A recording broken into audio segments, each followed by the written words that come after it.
میرے ساتھ بہت سارے لوگ نا تصویریں کھنچواتے ہیں، حالانکہ میں زیادہ قائل نہیں فوٹو کا، شاید آج تک میں نے ڈیمانڈ نہیں کی کہ میری فوٹو کھینچو، اور ہو سکتا ہے مطلب یہ کنفرم نہیں، لیکن میری دانش بینش میں ایسا نہیں کہ میں نے کبھی اپنے ہاتھ سے فوٹو بھی کھینچی ہو، مزاج نہیں، طبیعت نہیں، دلچسپی نہیں۔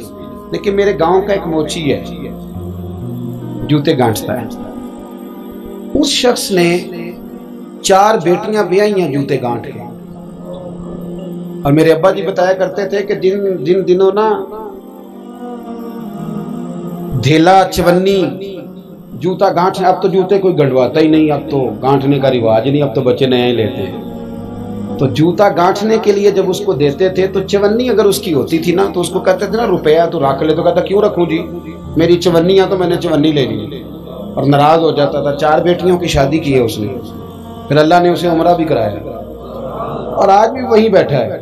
تو میں جب گاؤں جاتا تو میں کہتا ہوں چاچا میں تیرے ساتھ تصویر کھنچوانی ہے، تو مجھے کہتے ہیں پتر میرا تے منہ بھی نہیں تو پیا میرے ساتھ فوٹو، تو میں کہتا ہوں یار تو ایک انسان ہے، تو ایک مثال ہے، جس بندے نے ہاتھ پھیلانے سے نفرت کی ہو، اب تو چندہ ہی چندہ رہ گیا، چندہ ہی چندہ، اس کے علاوہ اللہ معاف کرے کوئی دوسری شے۔